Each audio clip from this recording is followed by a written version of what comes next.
In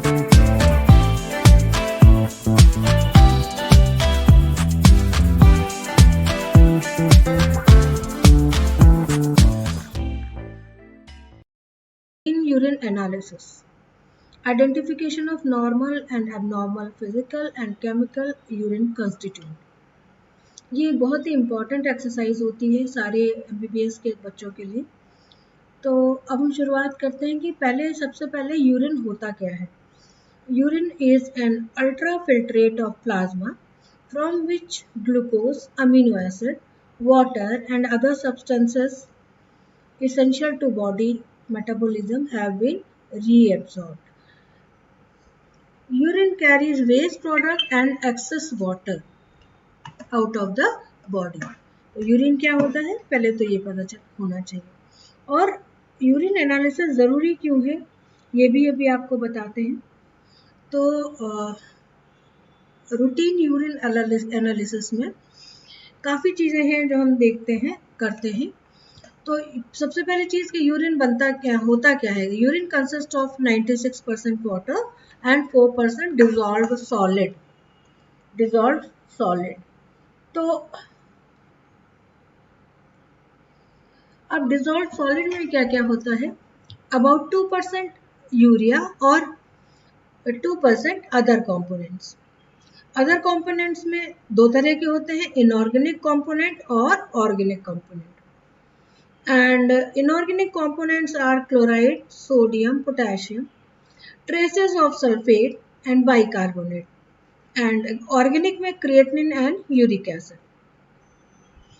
The urine test can give the information about your health and problem you may have. Urine analysis से अगर आपको health में कोई problem है वो क्लियर होता है, उससे इंफॉर्मेशन मिलती है।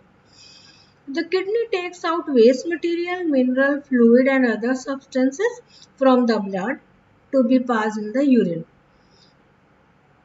What you eat, drink, how much you exercise and how well your kidney work can affect what is in your urine. तो आप क्या खा रहे हो, क्या पी रहे हो, कितनी एक्सरसाइज कर ली है, ये सारी चीज़ें यूरिन में जो कंपोनेंट्स होते हैं, कंस्टिट्यूएंट होते हैं, उसको शो करते हैं। फैक्टर्स कौन कौन से हैं जो यूरिन के कॉन्स्टिट्यूएंट को अफेक्ट करते हैं। डाइटरी इंटेक, आपने क्या खाया। फिजिकल एक्टिविटी, कितनी एक्सरसाइज की। बॉडी मेटाबॉलिज्म, आपकी बॉडी में मेटाबॉलिज्म कौन कौन से हो रहे हैं, कौन सा इस समय फेज चल रहा है। Endocrine function and others. तो so these are the factors affect on urine constituent. ये है यूरिन के constituent. Ammonia, sulphate, phosphate, chloride, magnesium, calcium, potassium, sodium, creatinine, uric acid and urea. तो अब हम आते हैं routine urine analysis. Routine urine analysis, it consist of a group of the test performed as part of physical examination. जो physically हम examine करते हैं urine को देखने के बाद। It involves microscopic and macroscopic analysis. तो मैक्रोस्कोपिक एनालिसिस दो तरह के होते हैं, physical characteristic and chemical analysis. And microscopic जो हम माइक्रोस्कोप में देखते हैं। Urine sediment is examined under microscope to identify the component of urine sediments. तो मैक्रोस्कोपिक और माइक्रोस्कोपिक, मैक्रो में फिजिकल कैरेक्टरिस्टिक और केमिकल, एंड माइक्रो में जो हम माइक्रोस्कोप से देखते हैं यूरिन सेडिमेंट में। सो फिजिकल में फिजिकल कैरेक्टर्स क्या है, उसमें हम देखते हैं यूरिन का वॉल्यूम, कौन सा कलर है, उसमें कौन सी ओडर है, कौन सी गंध है और स्पेसिफिक ग्रेविटी क्या है। दूसरा chemical analysis and microscopy. Chemical analysis में हम देखते हैं, फिजिकल में हमने देखा volume, colour, odour, specific gravity. Chemical analysis में pH, glucose, protein, ketone bodies, nitrite, urobilinogen, bilirubin and blood. Whereas in microscopy of the sediment, we can see RBCs, red blood cell, WBC, cast, crystal and epithelial cells.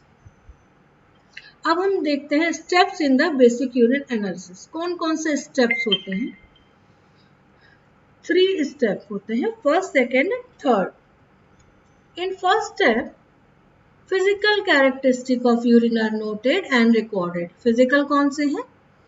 Volume क्या है, colour क्या है, order क्या है, specific gravity क्या है। Second में series of chemical test करते हैं इसमें, कि इसमें यूरिन में शुगर है या कीटोन बॉडीज है या प्रोटीन है, इसके लिए हम chemical test. And third, urine sediment is examined under the microscope to find out the component of sediment. ठीक है, तो 3 स्टेप्स होते हैं एनालिसिस के लिए। पहला, फिजिकल, यूरिन कोई लेके आया उसको देख लेते, लाल है इसका मतलब इसमें ब्लड होगा, इसमें स्मेल है, कंसंट्रेटेड है, स्पेसिफिक ग्रेविटी क्या है। सेकंड में हम बहुत सारे केमिकल रिएक्शन करके देखते हैं, और थर्ड में माइक्रोस्कोपी। नाउ अब हम यूरिन कलेक्ट कैसे करेंगे? Types of urine specimen. Types of specimen and collection procedure as determined by the physician and depend on the test to be performed. आपको सैंपल कैसे कलेक्ट करना है ये आपका फिजिशियन आपको बताएगा, कब करना है ये भी, और कौन सा टेस्ट करना है इस पर डिपेंड करता है कि आपका यूरिन कलेक्शन कैसे होना है। There are basically 4 types of urine specimen. First, morning specimen. अक्सर लोग कहते हैं फर्स्ट मॉर्निंग स्पेसिमेन लेना, सबसे पहला पेशाब। दूसरा, रैंडम यूरिन स्पेसिमेन, कभी भी ले लो। Fractional collection and time collection. Composition and concentration of urine changes during 24 hours. Urine concentration vary according to water intake and physical activity. उसका यूरिन का कंसंट्रेशन डिपेंड करता है आपने पानी कितना पिया है और कितनी फिजिकल एक्टिविटी की है आपने। Truly representative sample, initial morning sample is preferred. ज्यादातर टेस्ट के लिए सुबह का पहला यूरिन ही लिया जाता है, because they are more concentrated from overnight retention in the bladder.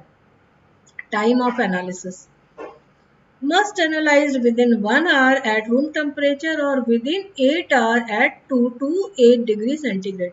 मतलब या तो जैसे ही आपने सैंपल कलेक्ट किया उसके बाद रूम टेम्परेचर पे रखने के बाद 1 घंटे के अंदर आपको एनालिसिस कर लेना है, या अगर आपने ठंड में रखा है तो 8 घंटे के अंदर। If not assayed within these time limit, several changes will occur. अगर इस टाइम लिमिट में हमने नहीं यूरिन एनालिसिस किया तो बहुत सारे चेंजेस हो सकते हैं। सबसे बड़ी इंपॉर्टेंट चीज, sample should collected in a clean container, बिल्कुल साफ सुथरे कंटेनर में कलेक्ट करना है। Urine container must be Sterlite, मतलब किसी भी तरह का उसमें कोई ग्रोथ नहीं होना चाहिए, किसी भी तरह का कंटामिनेशन नहीं होना चाहिए। If the urine is to be cultured, अगर यूरिन का कल्चर करना है तो वायल या कंटेनर स्टराइल होना चाहिए। और for microscopic examination the urine must be fresh. Physical characteristics में डायरेक्ट विजुअल ऑब्जर्वेशन, जैसा बताया, या क्या कलर है, कंसंट्रेशन क्या है। नॉर्मल फ्रेश यूरिन का कलर पेल और डार्क येलो, अंबर और क्लियर, हेजी नहीं होता, क्लियर होता है। इसका नॉर्मल वॉल्यूम है 750 to 2000 ml per 24 hour. Physical examination involves color of the urine, transparency, odor, volume, pH and specific gravity. Color. Many things affect urine color including fluid balance, diet, medicine and diseases. बहुत सारी चीजें हैं जो urine के colour को change करती हैं, affect करती हैं, जिसमें कई सारी दवाइयाँ हैं।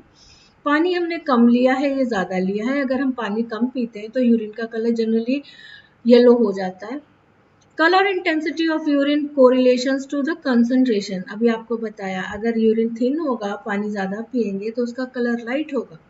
Darker colour means more concentrated sample. Amber yellow,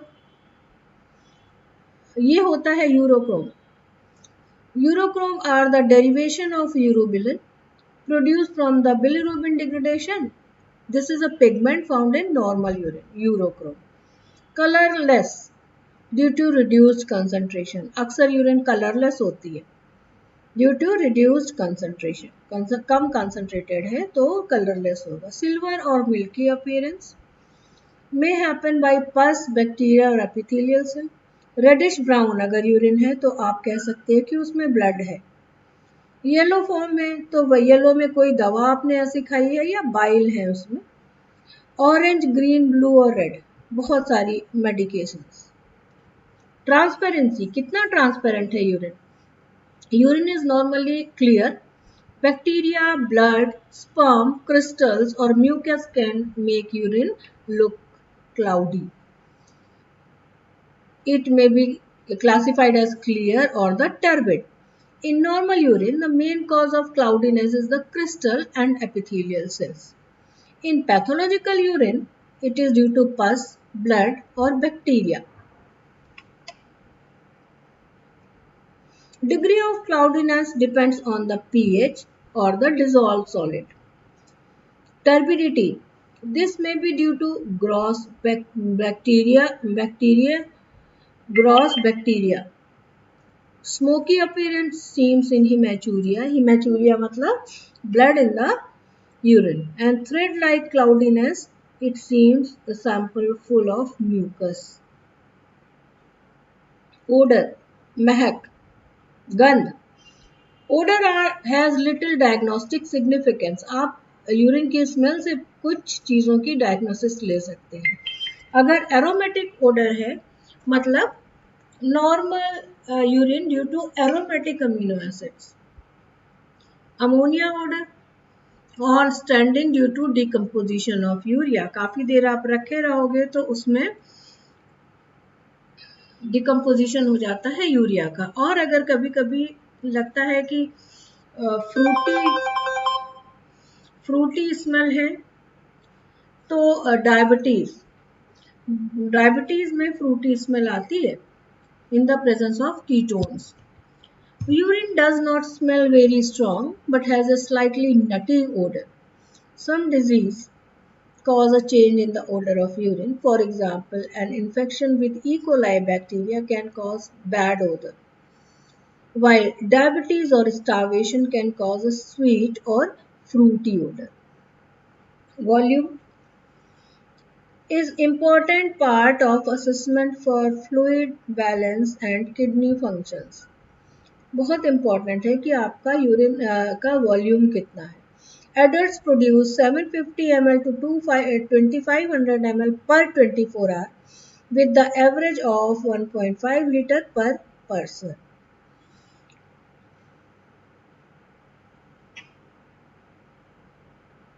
pH measures the acidity or the alkalinity of the urine.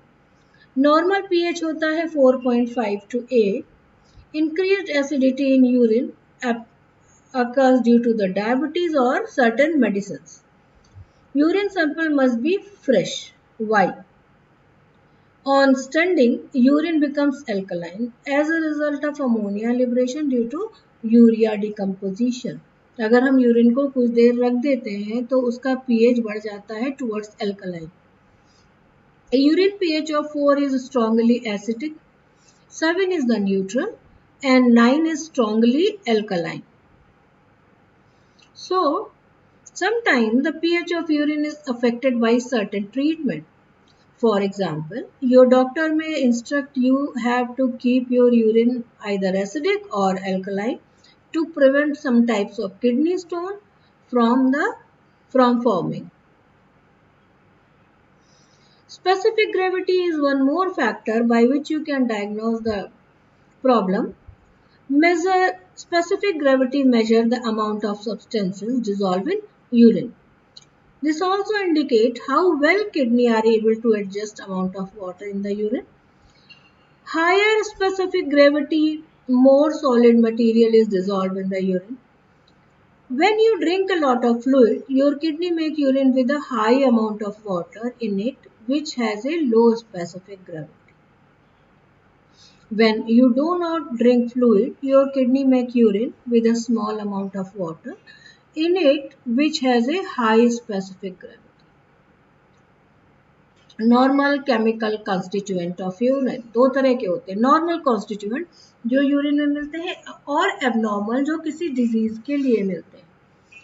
तो organic constituent are urea, uric acid and creatinine, these are the chemical normal chemical constituent. And inorganic chloride, phosphate, bicarbonate, ammonia and sulfate.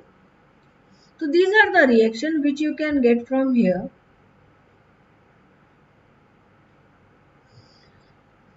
Now we start with the lab practice.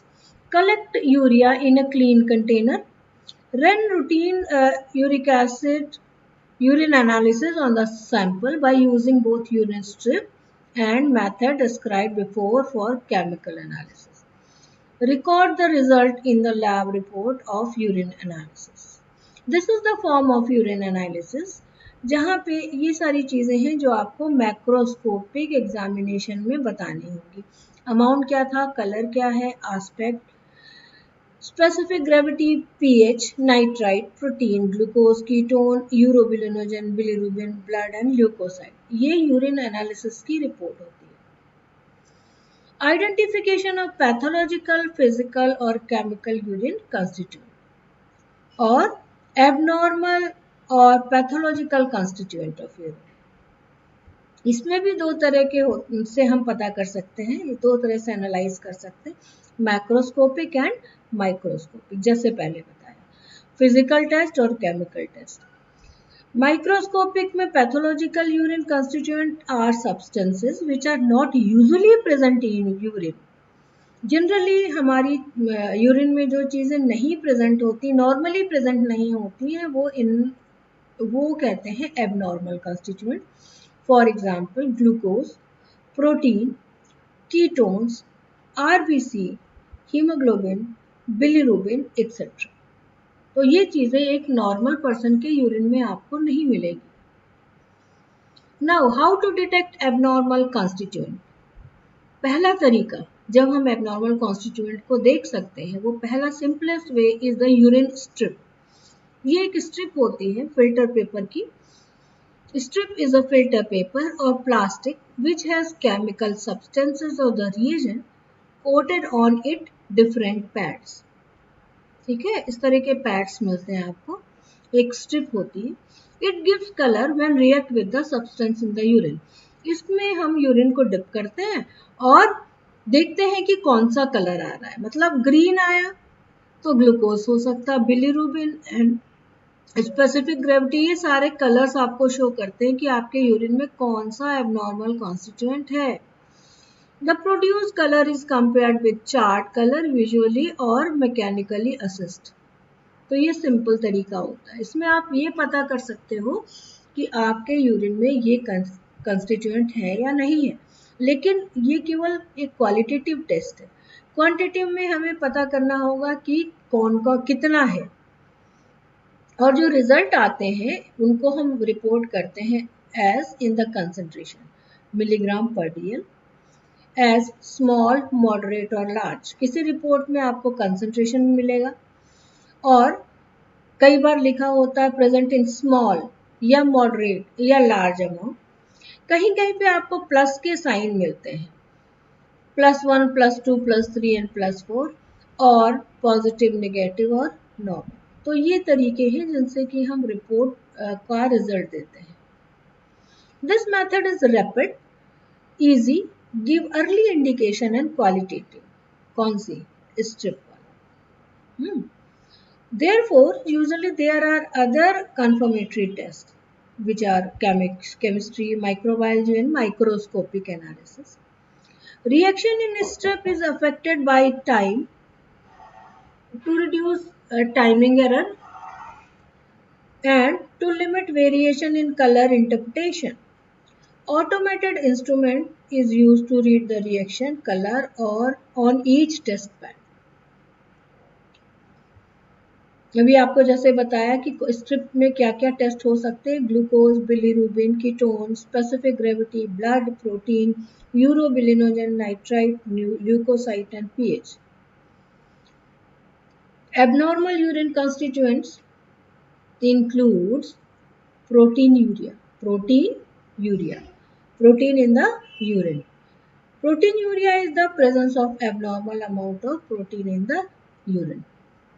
Urine of a healthy individual contains no protein due to in normal physiology, small molecular weight proteins is reabsorbed by the kidney tubules and large molecular weight of protein, so it cannot be passed through the kidney tubule to urine unless kidney tubule has damage. And the main protein in urine is albumin. Therefore, the term is called albuminuria. मतलब जब albumin urine में आने लगता है. Microalbuminuria मतलब in the presence of small amount of albumin in the urine. It is very important in the detection of early stage of nephropathy and in the diagnosis of diabetes mellitus complication or nephropathy. High protein in urine makes urine looks foamy. जैसे ही भी आप urine pass करोगे इसमें बहुत सारा frog दिखाई देगा. Associated with the face or feet abnormal edema due to disturbance of liquid balance in body due to protein loss. अब इनकी डिटेक्शन कैसे होगा? Qualitative test by the strip and quantitative test. It depends on the volume and the time of urine.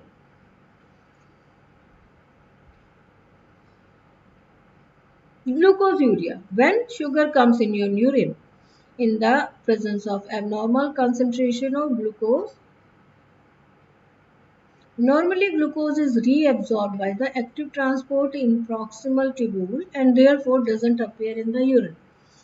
If the blood glucose level exceeds the reabsorption capacity of kidney tubule, glucose will appear in the urine. Generally, अगर हमारा blood glucose level is around 180 milligram per 100 ml or 160 milligram per 100 ml, then we can get glucose in the urine. And ये range जिसमें कि glucose urine में आने लगता है उसको कहते हैं renal threshold.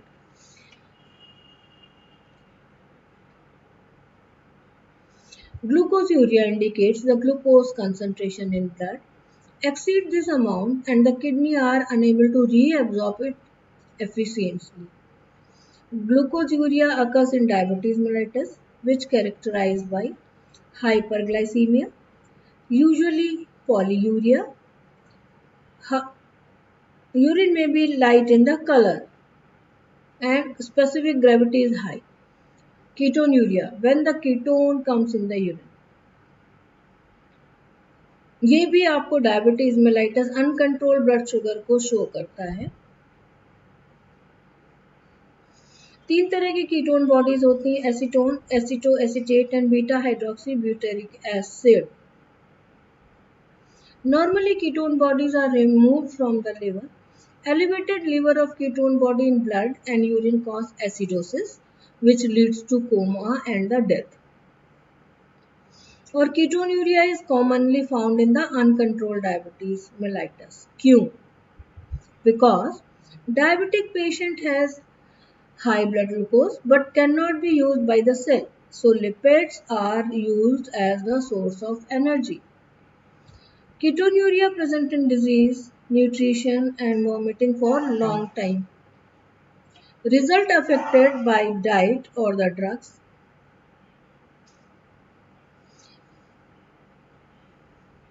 Hematuria means blood in the urine, RBC in the urine. It can be detected by the naked eye, जैसे पहले भी बता चुके हैं. यूरिन के कलर से आपको पता चल जाएगा, स्ट्रिप से भी पता चल जाएगा और माइक्रोस्कोप से. पॉजिटिव रिजल्ट में भी अगर यूरिन में ब्लड दिख रहा है तो ये normally no pathological cause and this may happen due to stone or the tumor and this need other confirmatory test. Hemoglobinuria, presence of hemoglobin in urine due to rupture of RBCs. जब RBC टूटते, hemolytic कहते हैं इसको, hemolysis. This may occur in malaria, typhoid, yellow fever, hemolytic jaundice and other diseases. Bilirubin, result from the hemoglobin breakdown and ये elevate होता है in the hepatitis and the jaundice. Nitrite. This shows for the screening of bacteria. Urine leukocyte. This test detects any microbial infection in the body. In urine, stand long time leukocyte slices and more intense reaction occur.